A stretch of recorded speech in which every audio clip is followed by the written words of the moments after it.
साधक किसी कुसंगी अधर्मी का अन्न खा लेता है या उससे मित्रता करके उसका संभाषण आदि स्वीकार करता है या मानसिक चिंतन करने लगता है, ये बड़ा कुसंग है। वृत्ति का कुसंग, व्यक्ति का कुसंग, आहार का कुसंग, दृश्य का कुसंग, ये हमें मार्ग से भ्रष्ट कर देता है। बहुत सावधान। अभक्त संगो देहोत्थो वाचिको मानसस तथा त्रिविधोपि परित्याजो भक्ति कामनाय बुधई। जिसे विशुद्ध प्रेम लक्षणा भक्ति की कामना है, ऐसे बुद्धिमान उपासक को चाहिए कि देहोत्थ शरीर से, वाचिको वाणी से, मानसस तथा मन से भी अभक्त का संग न करे, अभक्त की चर्चा भी ना करे। अरे वो अमुक ऐसा, बिल्कुल नहीं। चर्चा होने लगे कान में अंगुली डाल लो। अभक्त की चर्चा सुनने मात्र से सुकृत नष्ट हो जाते हैं, मन मलिन हो जाता है। पर निंदा के सुने ते किए ते दोनों बराबर हैं। आवत नहीं कछु हाथ, मूर्ख पर्वत पाप को ले चल अपने साथ।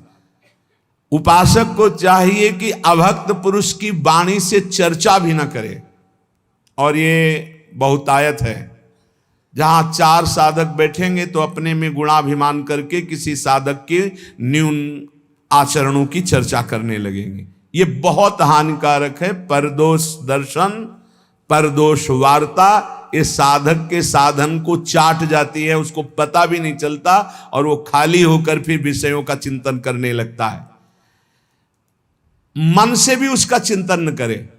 अमुक जो है ऐसा ऐसा ऐसा कर रहा है, वो ऐसा उत्तम साधक नहीं, ऐसा क्यों? तो बोले नहीं है इसलिए चिंतन करे। तो तुमने क्रिया देखी, अंदर कारण तत्व तो नहीं देखा कि उसमें हमारा आराध्य देव बैठा हुआ है।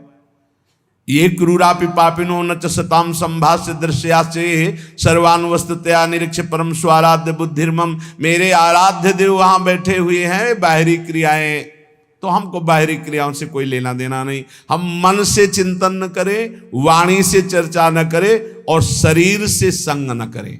खान पान तो कीजिए रसिक मंडली माही, जिनके और उपासना तहां उचित द्रुनाए। फिर वो तो अभक्त है, उसके संग खान पान, हंसी मजाक, बातचीत, बैठना उठना ऐसा बिल्कुल नहीं। ये व्यक्ति, और आजकल यंत्र है मोबाइल, इसमें भी जैसे संसार में गुण अवगुण युक्त सब कुछ है। जड़ चेतन गुण दोष में विश्व कीन करतार, संत हंस गुण गाय पे परिहरि वार विकार। जैसे हंस को पानी और दूध मिला के रख दो, कहते हैं दूध पी लेता है, पानी छोड़ देता है। ऐसे ही संत जो परम हंस हैं, वो जगत में भागवतिक गुणों को केवल देखते हैं, मायाकृत इन दोषों का त्याग कर देते हैं। ऐसे ही आपके पास, आप किसी से मिलते नहीं पर आपके पास मोबाइल है और आप उसमें से जो भक्ति विरोधी बातें हैं वो देखते हैं, सुनते हैं, उनका मनन करते हैं, तो आपका कुसंग हो रहा है। आप अपनी भक्ति को खो देंगे। बहुत सावधान। कायिकः काय संबंधात्, शरीर के संबंधी कोई भी हो, अगर वो भगवत विमुख हैं, भगवत विमुख उपदेश करते हैं, भगवत विमुख चेष्टा करते हैं, हमें बिल्कुल उस संबंध को नहीं मानना है, क्योंकि हमें इस जन्म में श्यामा श्याम की प्राप्ति करनी है। प्रहलाद जी हाथ जोड़कर साष्टांग दंडवत करके खड़े हुए, पिताश्री कहकर सम्मान से बोलते थे। जब हरि की निंदा करने लगे हिरण्यकश्यप, प्रहलाद जी ने दैत्यराज कह के बाद, अब नहीं, जाके प्रिय न राम वेदे ही तजिए ताहि कोटि बैरिशम यद्यप परम स्नेही। भरत जी माता कैकेयी को साष्टांग प्रणाम करते। जब आराध्य देव श्री राम को 14 वर्ष का वनवास रूपी वरदान मांगने की बात सुनी तो कहा, पापिनी आज के बाद तेरा कभी मुख नहीं देखेंगे और तुझे कभी मां नहीं कहेंगे। जीवन में भरत जी ने मां नहीं कहा। यहां कह रहे कायिकः काय संबंधात्, कायिक अभक्त संग, वो चाहे रिश्ते नाते में कितना भी पूज्य हो यदि वो हमारे भगवान की निंदा करता है, भगवत मार्ग की निंदा करता है, भगवत विमुख है, तो हम आवश्यकता पड़ी तो उसकी सेवा कर देंगे। यदि हम पुत्र हैं या अमुक संबंध है, वो दुख में है, तो हम सेवा कर देंगे, पर हम उसका संग नहीं करेंगे, उसकी आज्ञा नहीं पालन करेंगे, उसकी बात नहीं सुनेंगे। वचसा भाषणात्मक, वाणी से हम ऐसे अपवित्र आचरण करने वालों की चर्चा न करें। अन्नादि नाम मानसस्तु, भोजन दिया हुआ ऐसे अभक्त का कभी ना पाए। जो भगवान की अवहेलना करता है, भले वो हमारा रिश्तेदार है, अगर हमें जाना पड़ा तो हम ये बोल देंगे कि आज हमारे उदर में दर्द है, हम यहाँ प्रसाद नहीं पा पाएंगे, औषधि ले रहे हैं, इसमें कोई मिथ्या नहीं। हम भगवत मार्ग को पुष्ट करने के लिए अभक्त के घर का अन्न भी न खाए। अन्नादि नाम मानसस्तु, अगर अन्न आदि पाओगे तो तुम्हारी मानसिक वृत्ति बिगड़ जाएगी। बिल्कुल ये पूरा अनुभव की बात है। एक दिन माधुकरी रोटी पा करके फिर उसका भजन, एक दिन भंडारे का अन्न पा करके फिर उसका परिणाम देखो। चिंतन में जमीन आसमान का अंतर हो जाता है। प्रिया प्रीतम के मिलन की चाह, भजन की गाढ़ वृत्ति सब पता नहीं कहां खो जाती है, बस उद्दंडता सुहाती है। अन्न का बहुत बड़ा प्रभाव, भूखे रह जाना अच्छा है, लेकिन बिना परिचय के ऐसा नहीं कि भूख लगी जहां जो मिला हम खा लिए, नहीं, जानबूझ करके खूब समझ करके ये भोग लगाने योग्य श्री जी के है कि नहीं है, भोग लगा है कि नहीं है, ये जिससे हम अन्न ले रहे हैं ये वैष्णव है कि नहीं, भजन करता है कि नहीं, भक्ति रंग से रंगा है कि नहीं, भगवत विरोधी तो नहीं है। जहां तहां अन्न खात सखी कहत, आप गात सकल देश द्वंद जात, रात सर्वसो वहीं। सेवक जी महाराज कह रहे हैं, जहां मन आया वहां भोजन कर लिया, अपने को कह रहे सखी, अपने को सहचरी कर रहे, दिन भर प्रपंच में बीतता, रात सोने में अपने को कह रहे मैं रसिक उपासक हूं। बहुत डांट लगाई है। जहां तहां अन्न खात सखी कहत, आप गात सकल देश द्वंद जात, रात सर्वसो वहीं। इसलिए अभक्त का शारीरिक, मानसिक, वाचिक त्याग करके भक्तों का संग करे। भक्तों की पहचान कैसे हम जाने कि इनका संग करना चाहिए? तो बोले अप्रेक्ष क्लम आत्मनो विदधति प्रीत्या परेशाम प्रियम लज्जन्ते दुरितोद्गमा दिव निज स्तोत्रानुबंधादपि विद्या वित्त कुलादभिश्च यदमि यान्ति क्रमान्नमृतां रम्या कापि शतां यं विजयते नैसर्ग की प्रक्रिया। संत जन किसे कहते हैं? बोले जो निरंतर अपनी चित्त वृत्ति को प्रभु में लगाए होते हैं। संत की सबसे पहली पहचान अव्यावृत भजनात्, अखंड भजन, श्रम रहित, कोई मेहनत नहीं करनी पड़ रही, उसका स्वभाव है, उनका स्वभाव है भगवत चिंतन करना।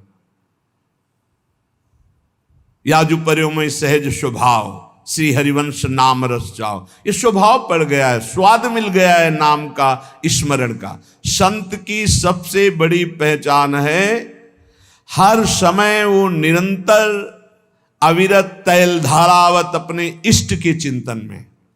मुखाकृति देखते ही पता चल जाता है बहिर्मुख है या अंतर्मुख है, ये श्री जी के चिंतन में या संसार के चिंतन में। ये तो बहुत छोटे छोटे साधकों को पता चल जाता है जो ठीक से साधना करते हैं।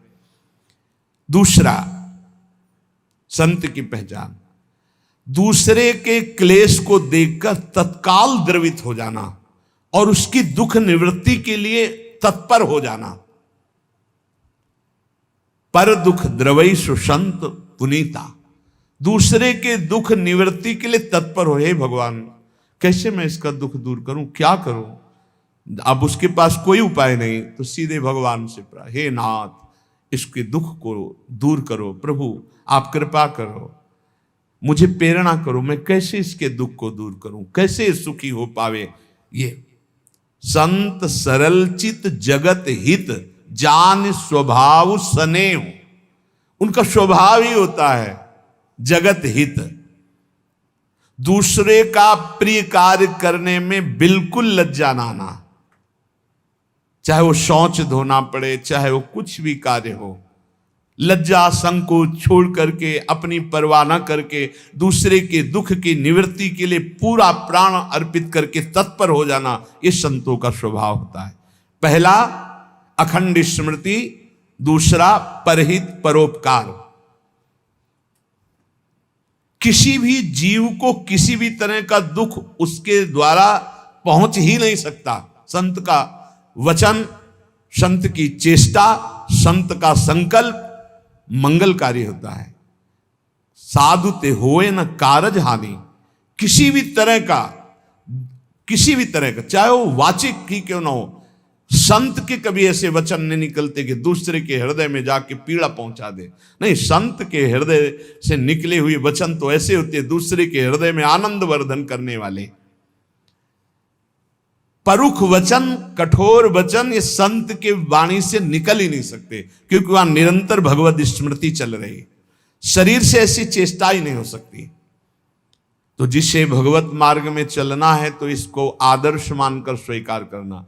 पहला अखंड स्मृति, हम हर समय भगवान के स्मरण में, प्रिया प्रीतम के नाम स्मरण में लगे रहें। दूसरा, किसी को भी दुख न पहुंचावे।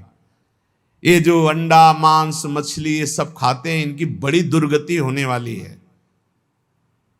ये ना समझें कि हम परम स्वतंत्र हैं, जो चाहे कर ले। नहीं नहीं नहीं, यहां एक सेकंड का भी हिसाब मिलेगा आपको, एक सेकंड का भी। जब से आपकी शुद्धि हुई और जब आप बेशुद्ध होंगे, मरेंगे, उस समय तक का पूरा रजिस्टर आपका है, आपके साथ है।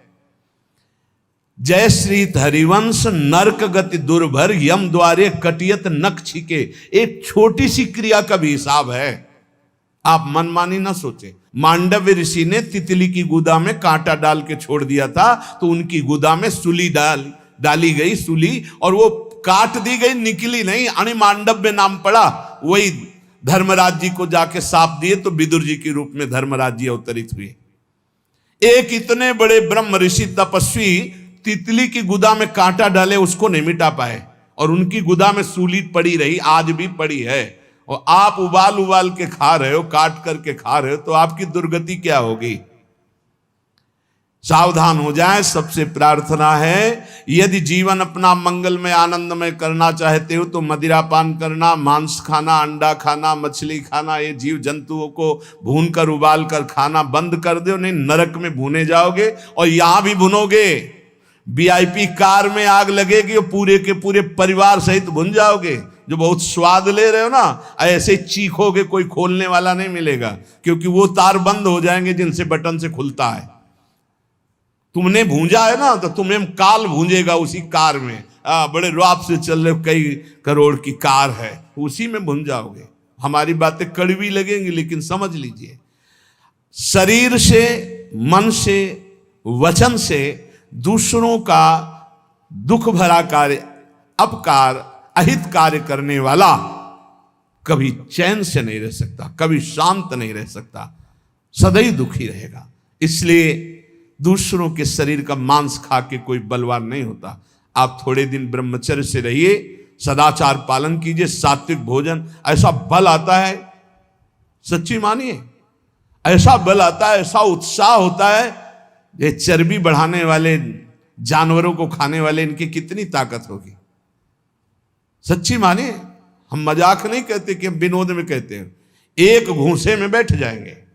सात्विक ब्रह्मचारी हो, सात्विक भोजन करता हो, और एक घूंसा कस के मार दे तो मुंह बगाड़ देंगे। जो भैंसा और बकरा खाते हैं ना, मुंह बगाड़ देंगे। इनमें ताकत नहीं, ब्रह्मचर्य की ताकत, तपस्या की ताकत, सात्विकता की ताकत बहुत बड़ी ताकत है। ये सब भूल कर रहे हैं जो सोच रहे हैं हम बलवान बन जाए। बलवान नहीं बनोगे, ऐसी जगह कैंसर होगा कि ना खा पाओगे ना सौंच हो पाओगे। दोनों बातें समझ लेना। हम भयभीत नहीं कर रहे हैं, कितने ऐसे उदाहरण सामने आते चले जा रहे हैं जो देखने को मिल रहे हैं। हे भाई, दूसरों का मांस खाना, जहां तक हमारी आवाज पहुंच रही हो अब भी बंद कर दो। हरि शरणम, हरि शरण में हो जाओ। वो कह रहे आम तो आम स्वरूपापेभ्यो मोक्षयिष्यामि मा शुचा, मैं तुम्हें पवित्र कर दूंगा, पक्का पवित्र कर देंगे, क्योंकि जिनके चरण धोवन गंगा जी त्रिभुवन को पावन करने वाली, वो भगवान पक्का पवित्र कर देंगे। पर अब लो नसानी, अब ना नसई हो, अब तक किया अब मत करो, होश में हो जाओ। ये जो बहुत अच्छे कपड़े पहनकर आप समझते हो हम बड़े आदमी है ना, इतने छोटे बनाए जाओगे कि तुम्हें समझ में आ जाएगा। अभी अवसर मिला था कि धन के द्वारा असहायों की सेवा करो, दूसरों को सुख पहुंचाओ, नाम कीर्तन करवाओ, नाम कीर्तन करवा करके लोगों को सुख पहुंचाओ। तुम उपद्रव कर रहे हो, मनमानी आचरण कर रहे हो। इसलिए संत वही है जिसके वचन से, शरीर से, मन से किसी का कभी अमंगल ना हो। और संत वही जब उसकी प्रशंसा होने लगे तो ऐसा लज्जावान हो जाए जैसे किसी का पाप खुल जाए, पाप की बात खुल जाए तो कैसा लज्जित होता है, ऐसा प्रशंसा में लज्जित होना चाहिए। संत अपनी प्रशंसा सुनकर लज्जा से युक्त हो जाते और दूसरे की प्रशंसा सुनकर आनंदित होते हैं। दूसरे की निंदा सुनकर तुरंत कान में अंगुली, अपनी निंदा तो कान की अंगुली हटा लो, खूब आराम से सुनो। ये साधुता के लक्षण हैं। अपनी निंदा तो बुरी लगेगी, दूसरे की निंदा सुखद लगेगी। अपनी प्रशंसा अच्छी लगेगी, दूसरे की प्रशंसा दुखद लगेगी। ये असंत का लक्षण है। संत का लक्षण है अपनी प्रशंसा सुनते ही सकुचा जाना, दूसरे की प्रशंसा सुनते ही आनंदित हो जाना, अपनी निंदा सुनते हुए आनंदित हो जाना, दूसरे की निंदा सुनने पे क्लेशित हो जाना। अरे क्या भगवत चर्चा के सिवा ये क्या प्रपंच की बात सुना रहे। जैसे कोई पाप अपना प्रकट हो जाए तो लज्जा आ जाती है, ऐसे जब चार लोग प्रशंसा करने लगे तो लज्जा आ जानी चाहिए। संत में विद्या का, तपस्या का, भजन का, संपत्ति का, कुलीनता का किंचन मात्र भी अभिमान नहीं होता। जो असंतों में बहुतायत होती है, थोड़ी विद्या तो अभिमान, थोड़ा धन तो अभिमान, अपार धन अपार विद्या ज्ञान समुद्र होते हुए भी वो दैन्य होते हैं। हमने देखा है, महापुरुषों को देखा है। काशी में देखा, पूज्य बक्सर वाले मामा जी का अग्र पूजा का सम्मान किया गया था। एक से एक विद्वान पूज्य मामा जी का पूजन, उनके विषय मामा जी सबसे पीछे बैठे रहे। जानकी जी को अपनी बहन मानते थे, इसलिए उनको सब जगत मामा कहते थे। जब वो बोलने को हुए तो दैन्यता की झड़ी लगा दी। तब लग रहा था कि हाँ, भगवान के भक्तों में दैन्यता कूट कूट के भरी होती है। अभिमान किंचन मात्र उत्पन्न न होने पावे, अधिकाधिक दैन्यता। देखो ना, परम ज्ञानी हनुमान जी जब बोल रहे हैं विभीषण जी से, तो वे नहीं कह रहे मैं भगवान का अत्यंत नजदीकी सेवक हूं, भगवान राम हमें बहुत प्यार करते हैं और मुझे योग्य समझा इसीलिए मुझे भेजा, ऐसा नहीं। वो कैसे बोल रहे, असमय अधम सखा सुनु मोहू पर रघुवी, मैं कितना अधम हूं ऐसा प्रात ले जो नाम हमारा ते दिन ताई न। अद्भुत दैन्यता। सबरी मैया के अधम ते अधम अधम मति नारी, तिन माँ मैं मति मंद घारी। जहां देखो महापुरुषों में दैन्यता भरी हुई है। ये कोई बनावटी दैन्यता नहीं, वचन दैन्यता नहीं है, वो हृदय में ऐसा अनुभव होता है। ये साधुता कब आती है? असाधुओं का त्याग करे, साधुओं का संग करे, तो ये साधुता कब हृदय में आती है? बोले तुंडे तांडवनी रतिम वितनुते तुंडावली लब्धये कर्ण क्रोड कडम्बिनी घटयते कर्णार्बुदेभ्याः स्पृहां चेता प्रांगण संगिनी विजयते सर्वेन्द्रियाणां कृतिम नो जाने जनिता कियद्भिरमृतैः कृष्णेति वर्णद्वयी। जिसकी जिह्वा में दो अक्षर राधा राधा कृष्ण कृष्ण ये हर समय चलता रहता है, सब सद्गुण आ जाएंगे, धन्यता आ जाएगी, अभिमान का नाश हो जाएगा, तत्वबोध हो जाएगा, भगवत प्रेम हो जाएगा। विश्वास मान लो, सब कुछ हो जाएगा। रोज चर्चा इस बात की होती है, कह रहे इतना नाम में प्रेम हो जाए कि ऐसा लगे कि एक जिह्वा से काम नहीं चलता, करोड़ों जिह्वाएं हो जाए, करोड़ों जिह्वाओं से रटू राधा राधा राधा राधा राधा राधा। कितना सुखद है नाम। ऐसा लगता है दो कानों से काम नहीं चल रहा, करोड़ों कान हो जिससे हम सुने राधा राधा राधा, कृष्ण कृष्ण कृष्ण। ऐसी मेरी लालसा, जिसकी ऐसी लालसा है वो कभी नाम छोड़ नहीं सकता। और जो निरंतर नाम सुधा का रसास्वादन करता है उसकी इंद्रियां अंतर्मुख हो जाती है। निज सुख बिन मन होई की थीरा, यही निज सुख है।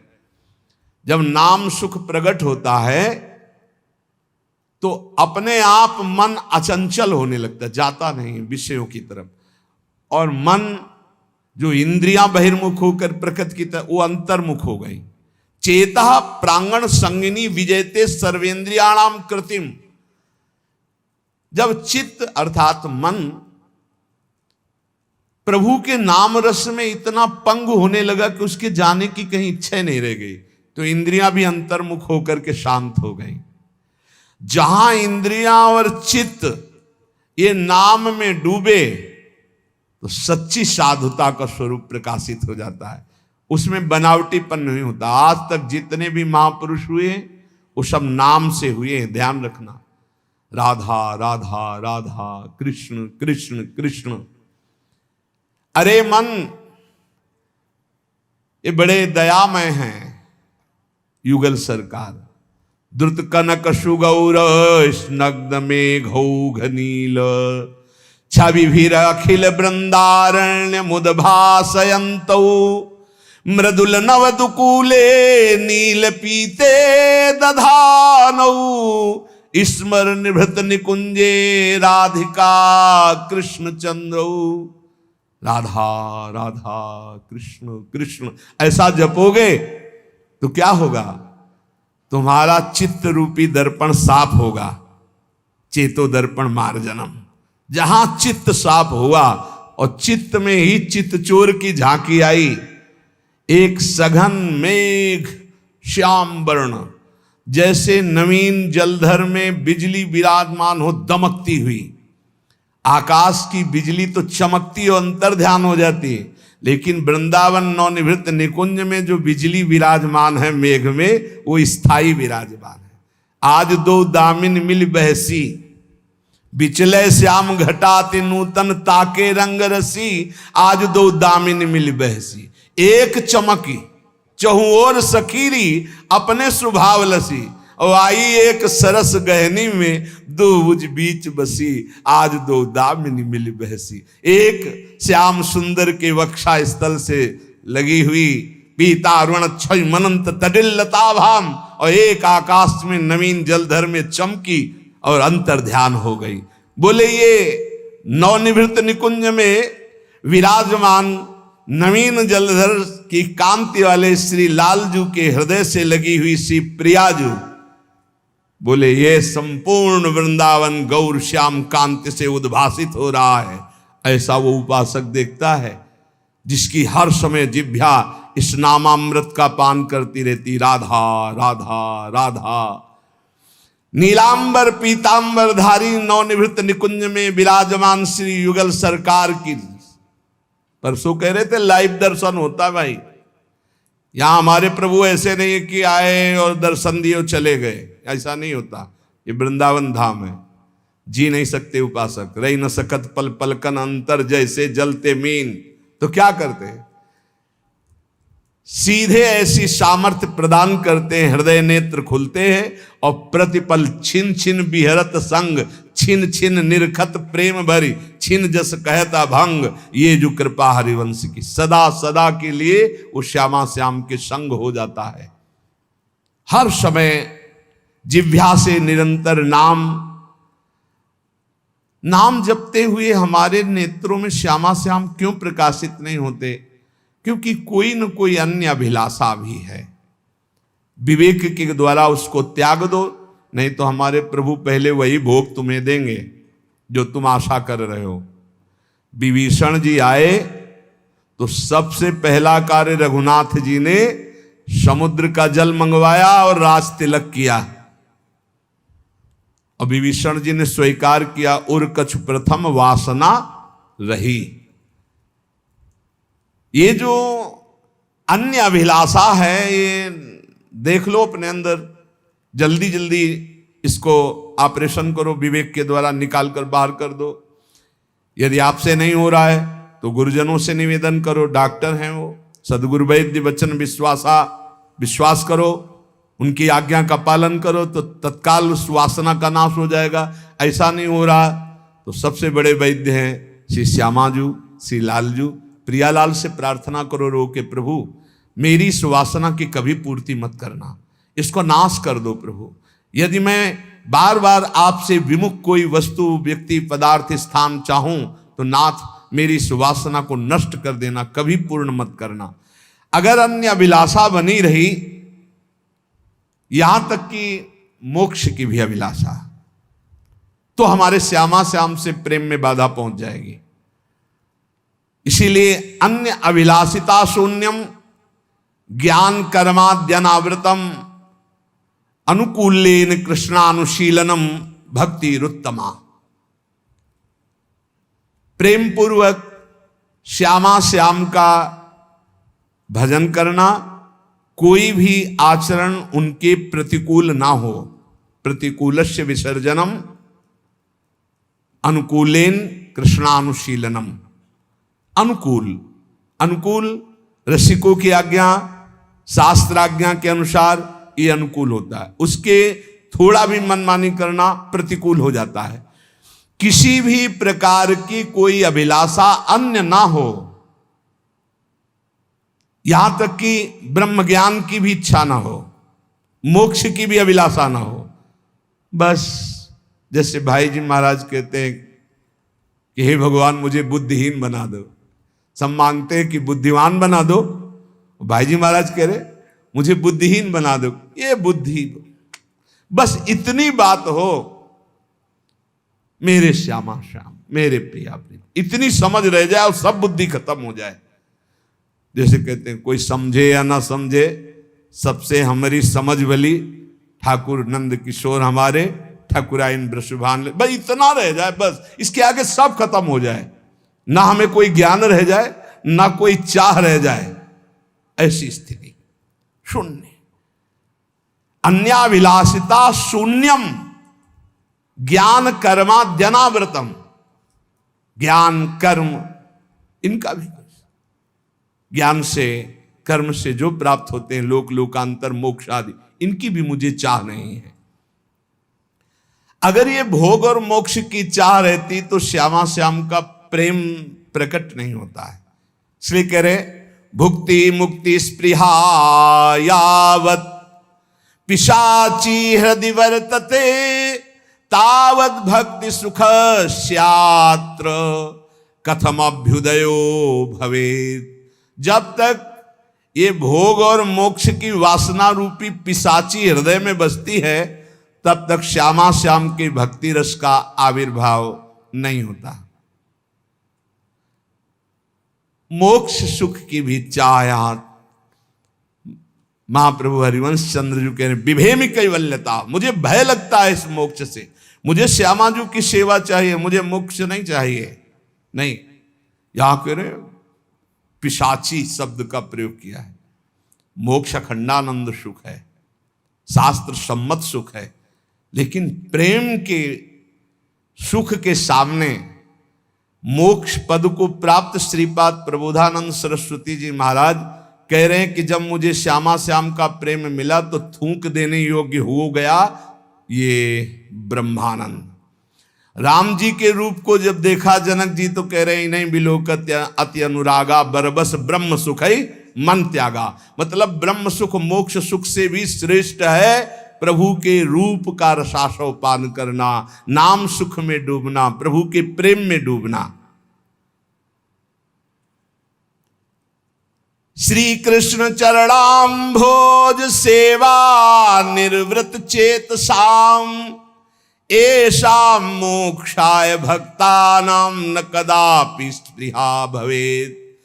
जो श्री श्यामा श्याम के चरण कमलों की सेवा में सुख प्राप्त कर लिए, उनके हृदय में मोक्ष की इच्छा नहीं होती। सेवा में जो सुख है वो सुख त्रिभुवन में किसी पद में नहीं। इसीलिए जो चतुर उपासक हैं वो भगवान से भगवान की सेवा मांगते हैं।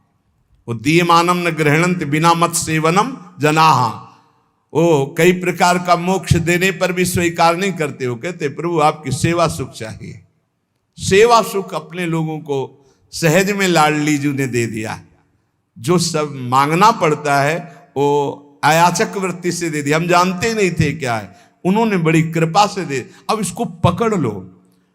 मंगला से लेकर शयन तक, शयन से लेकर मंगला तक आठों पहर अपने श्यामा श्याम की सेवा में, इससे बड़ा कोई सुख नहीं।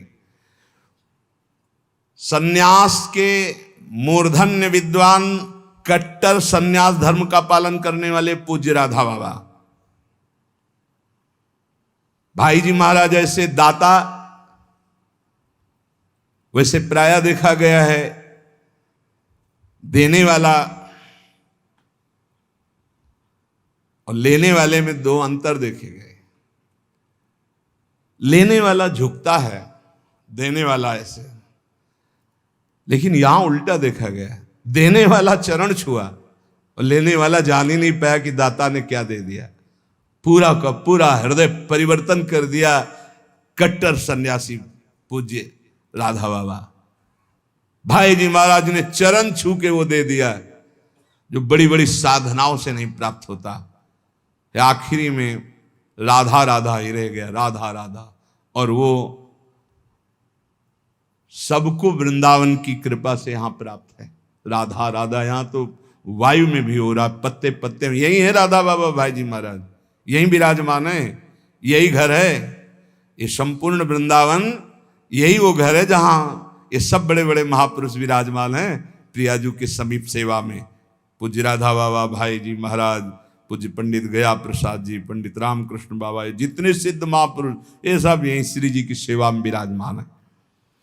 जब हमारा चित्त सेवा में लग जाता है तब मोक्ष सुख के त्याग की सामर्थ्य आती है श्यामा श्याम की सेवा से।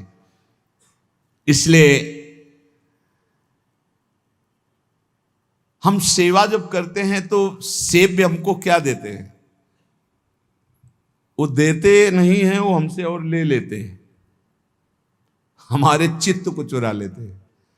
जब हम दर्पण दिखाते श्रृंगार करके, तो अभी तो आपके पास त्रिगुणात्मिका माया के ही नेत्र हैं, इसलिए आप देख रहे हैं। जिस दिन वो कृपा करेंगे तो कोटि कोटि मनमत हारी रूप जब आपके नेत्रों के सामने होगा, बस हो गया काम। यही है, यही काहू सु कहां जहां प्रभु नाई, फिर श्री विग्रह में तो अर्चावतार हैं भगवान। प्रभु अर्चावतार रूप से जब आप सेवा करते हैं, पक्का विश्वास करो ये सीधे सेवा श्री जी स्वीकार कर रहे हैं। और जिस दिन वो करुणा करेंगे, अपना रूप प्रकाशित करेंगे, देखो माई सुंदरता की सीमा, उसी दिन तुम्हारा चित्त हो जाएगा, खत्म खेल हो जाएगा, फिर कोई अभिलाषा रह ही नहीं जाएगी। इसलिए इनकी दासता में बहुत बड़ा सुख है। और दासता में कभी चिंता नहीं होती कि मेरा कल्याण होगा कि नहीं। जैसे हम ठसक से कहते हैं हमें श्री जी के पास जाना है, आप लोगों को भी तैयार करते हैं, बोलो श्री जी के पास जाना है, बोलते रहना है हमें श्री जी के पास जाना है। बोले इससे पहुंच जाओगे? हे हम तुम पहुंच गए हैं, तुम्हें क्या पता। कहां बैठे हो? वृंदावन धाम में। और इसका प्रभाव जानते हो क्या है?